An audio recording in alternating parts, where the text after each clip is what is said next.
Hi, good afternoon. I'm Sta Maria and you're watching FMT Raw, FMT's first live broadcast. In the studio with us today is Haris Ibrahim, one of the members of the Bersih Steering Committee, and we'll be talking to him about the Walk for Democracy that will be taking place on July 9th. Thank you for joining us, Haris. Happy to be here, Steph. So tell us any updates in the last 24 hours. We know that it's been eventful, you've been receiving death threats, and then there's also the global solidarity that's taking place. Could you just bring us up to speed?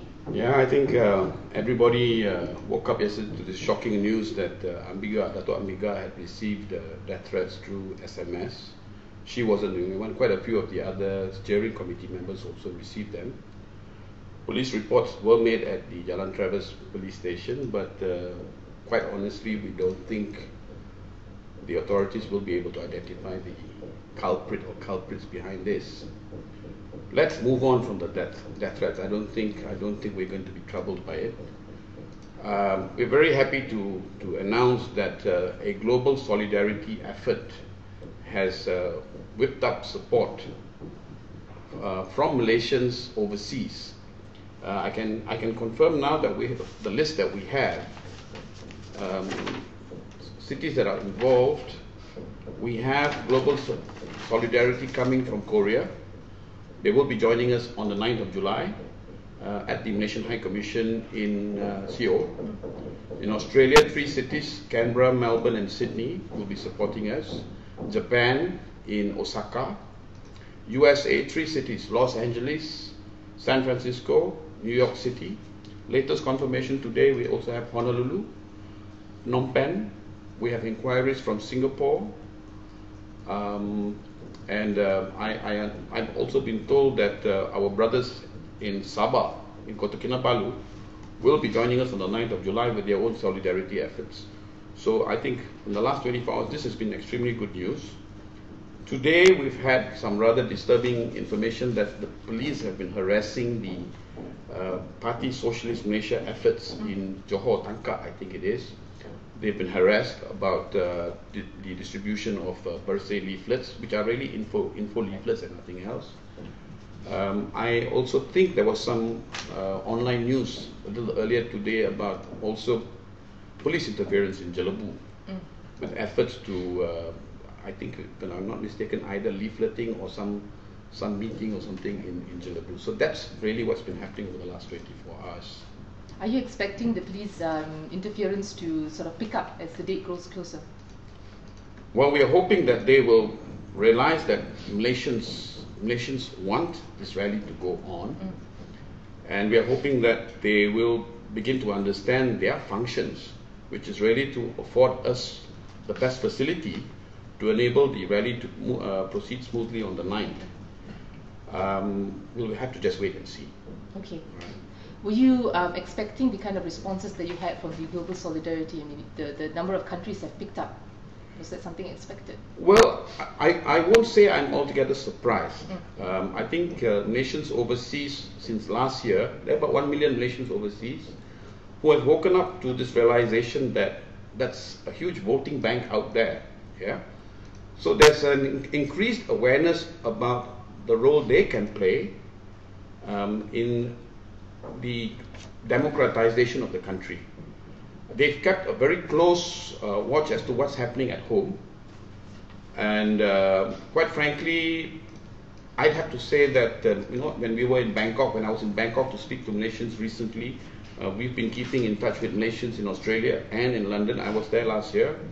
I'm really not surprised at all with this response from nations overseas. Okay. Will Bersih reconsider if more such threats are being made as the date approaches, the death threats? Why should we reconsider? I mean, we've planned this for some time. The 8 demands, if you look at them, they're very, very basic, very necessary. Should we give in to such threats? I can tell you, the steering committee, we are firmly committed to seeing this rally take place on the 9th of July. And I'm increasingly seeing more and more Malaysians throw their support behind us. So no, I think you can issue any threats you want. We will not change in our stance. We are committed to seeing this rally take place on the 9th of July. Okay. How is this rally 2.0 going to be even bigger than the last one? There's greater public awareness. I think we had about 50 to 60,000 Malaysians in KL on the road, on the streets on the 10th of November 2007. Malaysians have also seen what people power can do at the 12th general election. Malaysians have become generally more aware that you want change, you've got to come out and do it yourself. All right? I think there's this greater awareness that there's a need to take ownership of the country. To a lot of Malaysians, they see this 9th of July as, for many of them, that first baby step they are taking. I think Malaysians are generally more aware that this country is theirs for the taking if they just step out and do it. And I think that's what we see happening now. Okay. In terms of the organization for this rally, you mentioned that there were also different kinds of teams. The medical team has ballooned, the legal team has ballooned. Could you just bring us up to speed on that? We've taken the precaution of trying to assemble a team of doctors, medical personnel to be on hand. Not that we think there might be anything untoward, but with that large number of people, we have to anticipate people might be fainting, what have you, etc., etc. So I've been told that the number of volunteers, medically trained people who have stepped forward to volunteer, is growing. I would like to take this opportunity to encourage anyone else out there medically trained who would like to offer your assistance to get in touch with the Bersih Secretariat. You can go to the website and the contact numbers are there. The Bar Council's Urgent Alert Team, the Bar Council's Observation Team, the numbers I'm also told has grown considerably. This is encouraging. Okay. You know, the professionals are coming forward to offer their assistance to make the rally a success. So this is something I think that perhaps we didn't see so much in the rally on 10 November 2007. Right. This really then does present that overall picture that I was talking about, that there's a greater sense of awareness, there's a greater sense of need to take ownership, to participate. This is encouraging. It's been very encouraging for us. Okay. I'd just like to take this opportunity to let our readers know that you can interact with Haris on Twitter via #FMTRaw. Okay, and you can also chat on Facebook, and we'll just post the questions to Haris. Also, I'd just like to thank Hasbi Masputra for retweeting this live interview. Thank you. Thanks, Hasbi. Okay, now, do you expect any of the steering committee members to be arrested prior to July 9th? For what? What have we done? Okay, what happens if that takes place? Well, why would anyone want to arrest us? Again, go back to the 8 demands we've made. One of them, let me just remind everyone, is the matter of the indelible ink. If you will remember, in the run-up to the 12th GE, the government then had agreed to use the indelible ink. All right. Now, for some reason, at the 11th hour, they cancelled it then. But having seen the utility, all right, why are they now not agreeing to this one demand? Till today, we have not heard the government come forward and say, okay, yes, we will use the indelible ink. Now, the other 7 demands, we've asked for the electoral roll to be cleaned up. We've asked for reform with regard to the postal votes. We've asked for more even media time for both sides of the political divide. Show us which demands are unreasonable. Now, the Constitution guarantees to every citizen, pursuant to Article 10, the right to assemble peaceably. We have said again and again, this assembly will be peaceful. Now, why would anyone want to arrest us? Yes, okay, we've been hearing rumors that some of us may be made guests of state. We're not losing sleep over it, right? And really, I think as Ambiga said, this planned assembly does not belong to the steering committee anymore. Right. It belongs to the Rakyat. All right, the Rakyat have indicated now very clearly they want this to go on. So if you want to arrest the steering committee, why don't you take the rest of the Rakyat as well, who are just as keen? Take us all in if you want to.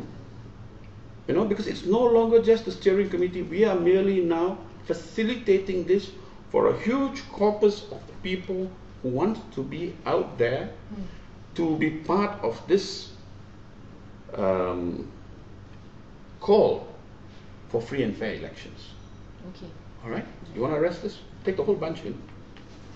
You know, a lot of people have also been saying that they've been a bit skeptical about your assurance that it's going to be a peaceful rally, despite the intention for it to be peaceful. What would happen if there's provocation from the other side, or if among these supporters, one or two decide to, you know, face off with the police? What's going to happen then? Well, let me put it this way. As far as the steering committee is concerned, we have planned a peaceful rally. We will be having marshals on hand to help with crowd control. But the principal responsibility of making sure it's peaceful lies with the police. The police ought to be on hand to ensure that the necessary traffic diversion is done to allow and to facilitate a smooth movement of the rally. The police should be on hand to effectively deal with agent provocators. The police should be on hand to effectively deal with anyone who's out to disrupt what on the face of it is intended as a peaceful assembly. So that responsibility is with the police, not with us. We've informed them. We have informed them that we would be grateful for the assistance on the day. It's for them to come out now and to give us the full assistance possible. That's their function. But the fact that you don't have a permit to hold this rally, can you then have faith or confidence in the police to be able to do that? Number one, again, I will use as my point of reference Article 10(1) of the Federal Constitution, which guarantees to every citizen the right to peaceably assemble. Okay. Now, the fact that there's a Police Act of 1967 that requires the application of a permit. Personally, I think the first port of call for the police would be to look at the objects of the assembly. All right, we're not asking for a permit because in the first instance we think the provision of Article 10 cannot be superseded by an act of Parliament.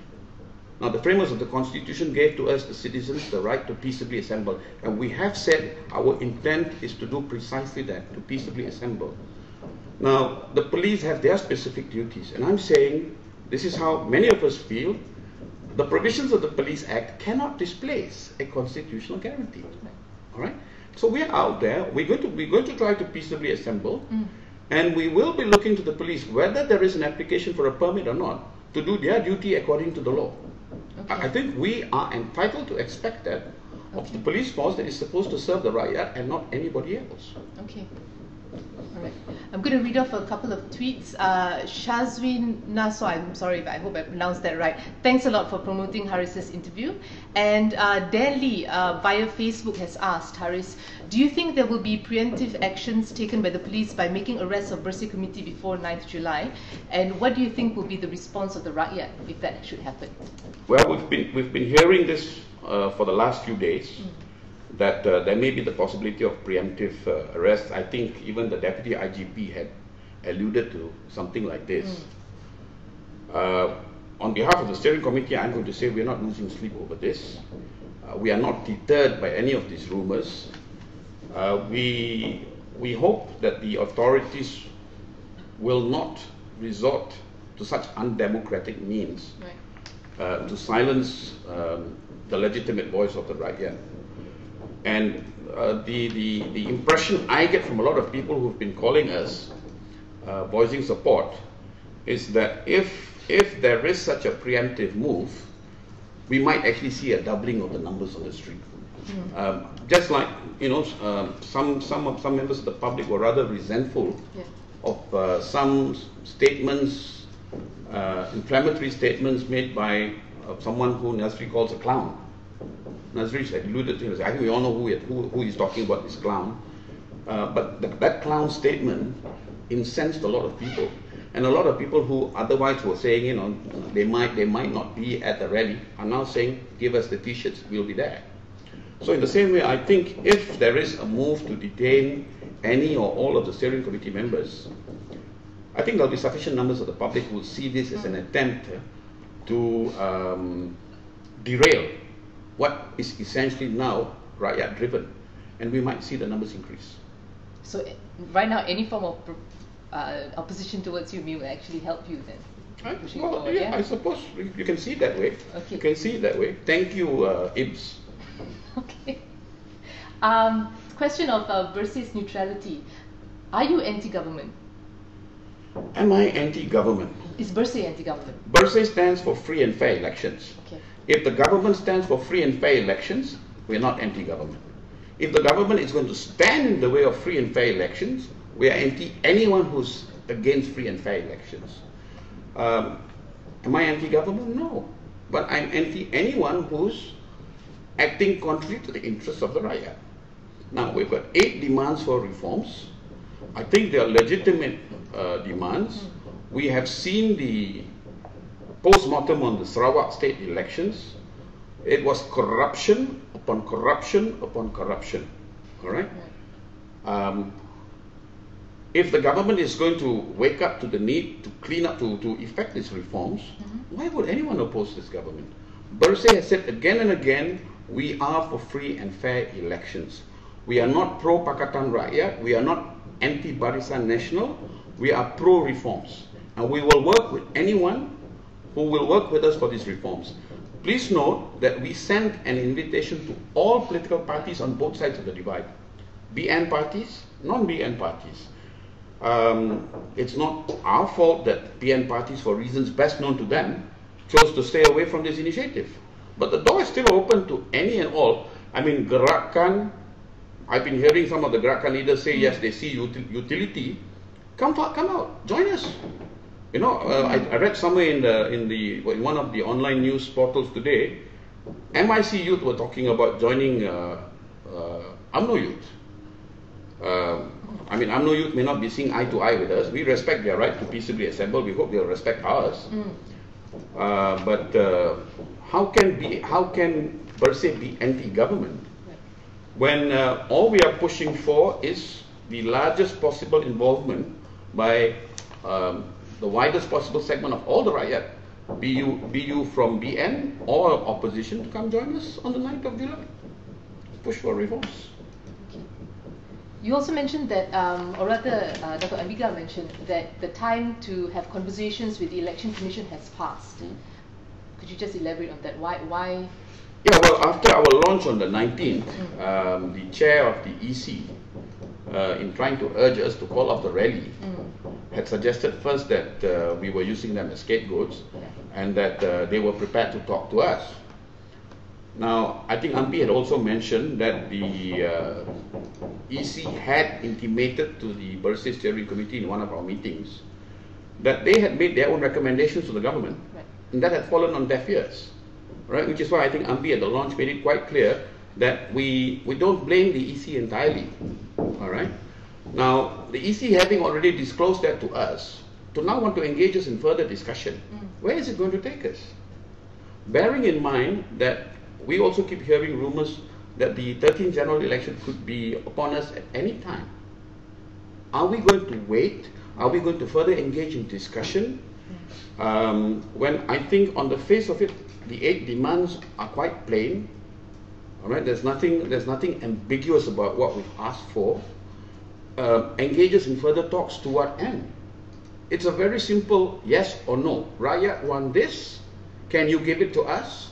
Set us a time frame. All right. I'll give you a simple example. Cleaning up the electoral roll. That's the first item on our list of demands. You don't need any legislation for that.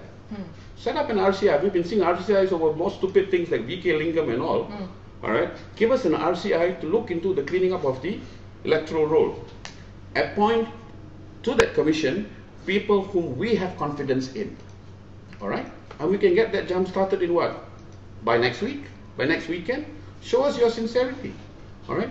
Don't forget, they promised us the indelible ink before the last elections, and at the 11th hour did a U-turn. So, frankly, personally, I'll speak for myself on this note. I'm not interested in half-hearted promises. I'm not interested in half-hearted overtures at discussion. We want to see the reforms. Okay. Taking another question from Dan Lee. Has Prime Minister Najib contacted the committee? No. Has the Home Ministry contacted the committee? No. So no one from the other side has engaged with the Bersih committee at this point? The other side, I mean the dark side. Which side? I don't know. I don't know. I'm getting confused now. The side that is anti the Bersih movement. Anti. So the ones when you say anti Bersih, that means anti the okay. Who doesn't support the if you're against Bersih, which stands for clean, then they are Koto, the pro Koto. Because we are pro Bersih, they are pro Koto. So the Koto side. No, we've not heard from the Koto side. Okay. Have you engaged with Perkasa? What's that? Oh, Perkasa. Now, why would we want to engage them? Why would we want to engage them? We saw their performance on the 19th. If they're not going to be interested in civilized discourse and discussion, should we trouble ourselves? You know, we are looking at the possibility of elections, 13th general elections. Here's this person whom Nazri calls clown, who only seems to be efficient at issuing threats. All right. I don't know whether personally, I don't know whether there is any utility in trying to engage them. I don't. Certainly, if they want to discuss, if they want to try to understand the 8 demands, we'd be happy to make it plainer for them to understand. Right. But will that take us anywhere? I don't know. I don't know. Right. Now the rally of late seems to have gotten a little bit with the racial overtones from various other quarters. They've made a little bit of a racial issue out of it, with Ibrahim Ali talking about how the Chinese, would be best that they stay home because they don't usually participate in rallies like this. How did that come about? That where this racial you got the answer there. You just said Ibrahim Ali got involved. Ibrahim Ali got involved, Perkasa got involved, UMNO Youth got involved. Hey, every time they get involved in something like this, invariably they bring race and religion. Free and fair elections. Look objectively at the 8 demands.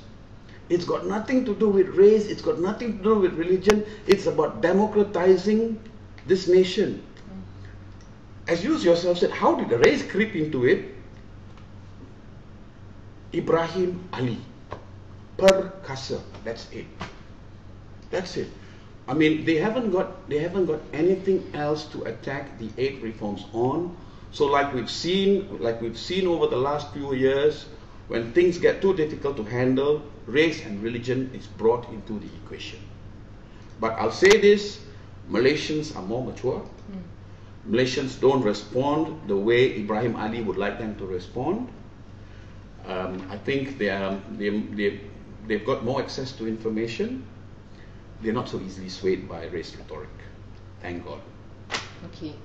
So you do expect to see a huge bunch of Chinese coming out then to the rally? I'm colorblind. I just see anak Malaysia. We're not out there, Chinese, Indian. We are Malaysians who care. We are Malaysians who want to see reforms. We are Malaysians who want to take ownership of this country. It's not Chinese, Indian, Malay, Orang Asli. It's Malaysians.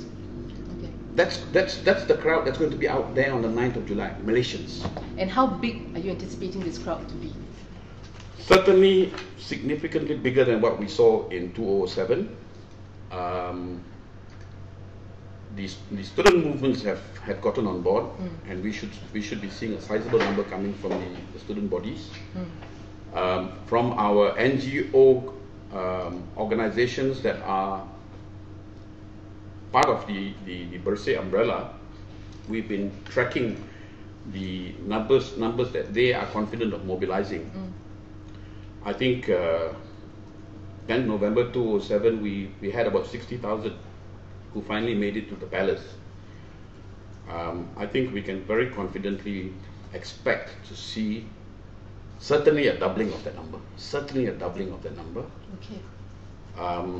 And assuming there is no untoward police action in trying to prevent people to join, I think certainly in excess of 150,000. Okay. Certainly in excess of that. Okay. Now we've got a number of our Facebook readers who are touching on the MCLM's involvement in Bersih. What are the roles of the MCLM candidates in this rally? Nothing. So if they do turn up, it will be as supporters. And just like if any of the other political parties, any from both sides of the divide, I've heard of some Gerakan leaders in Penang saying that they might be joining us. They don't join us as Gerakan. They join us as Rakyat Malaysia. So anyone else who's joining us on the 9th of July is not wearing his political party affiliation on his chest. It is Bersih. And he is there as a Rakyat Malaysia. He's not as a member. He's not there, as far as we are concerned. He's not there as a member of any political party. So UMNO members want to come and join us, by all means. MCA, MIC, please come and join us, by all means. Okay. Do you have any concerns now leading up to the day? Anything that you anticipate might, come in between, obstacles, challenges that you might face? Well, at the steering committee, we've tried to sort of think through any other possible obstacles.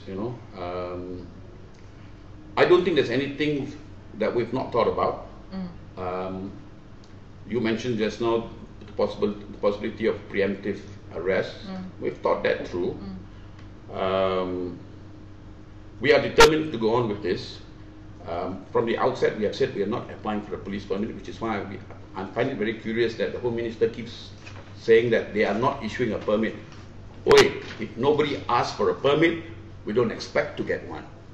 Right? So obstacles, I don't think there's anything that can actually stand in the way of this rally taking place. Okay, so there is no way at all there would be a U-turn or a reconsideration on getting this rally going on? No way. We are going to the streets on the 9th of July with or without the cooperation of the authorities. Okay. All right? This is now a Rakyat-driven initiative. All right? The government is supposed to govern for us, not govern us. Okay. All right? We are going to be there on the 9th of July. Okay. I think PH Lim 1942 wants to give you a shout out, Haris. He says, Haris, good on you. Don't understand why the government is not supporting the 9th July march. PH Lim, I hope to see you there on the 9th of July. Bring your family, bring your friends. If you can't get your hands on a Bersih t-shirt, just come in yellow. Are the Bersih t-shirts running out fast? Oh, we almost ran out on the launch. I checked with the Secretariat yesterday. We are reprinting. We think a fresh batch should be ready next week. Okay. We are reprinting leaflets. We have launched a roadshow, a Bersih roadshow on the 11th of June. I can confirm that we have tonight in Shah Alam. In Shah Alam, we have a roadshow there at the, I think it's Complex Muiba. Give me a second.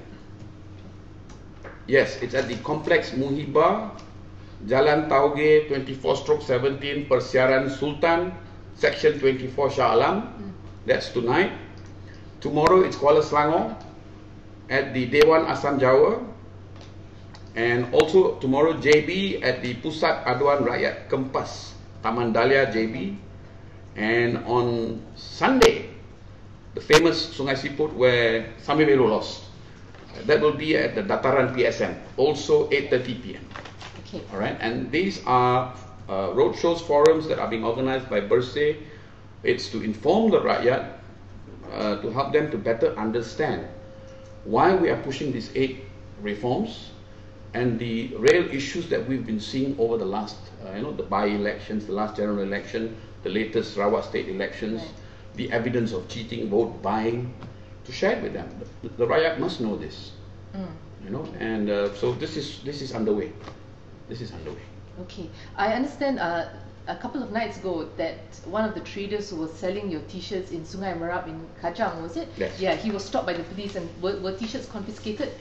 We haven't had confirmation yet whether t-shirts were confiscated, but it's strange, I mean, was it last year that because Wong Chin Huat was wearing black? Yeah. Right, and there was so black became anyone wearing black t-shirts was seen as a threat to national security. Now it's yellow. So yellow's the new black. Yeah, yellow's the new bad color. So I mean, this is becoming quite funny. This is becoming quite funny. You can't wear yellow. You can't buy yellow. But all I can say is, people, don't be afraid. Don't be afraid. claim your space, claim your space. Do not be intimidated. Do not allow the authorities. Come on, it's just a color yellow for God's sakes, you know. And if traders, I hope more traders will print Bersih T-shirts. There is no copyright on the designs. Please print them and sell them at the pasar malams. All right. Please take the Bersih brand out far and wide. Thank you very much. Okay, we're at the end of our interview session. 30 minutes are up. Haris, is there anything else you want to add that we didn't cover?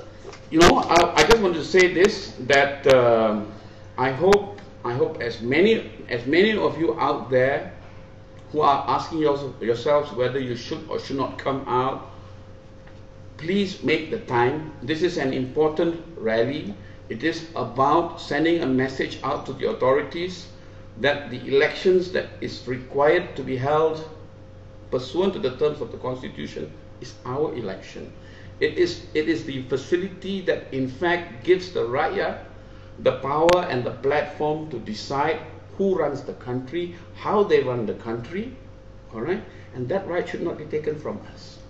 So please, I urge all of you, join us so that we can collectively, with one voice, send this message out to the authorities. We want these reforms. Please, I'll see you on the 9th of July. Thank you very much, Haris. Thanks, Steph. Thanks, FMT.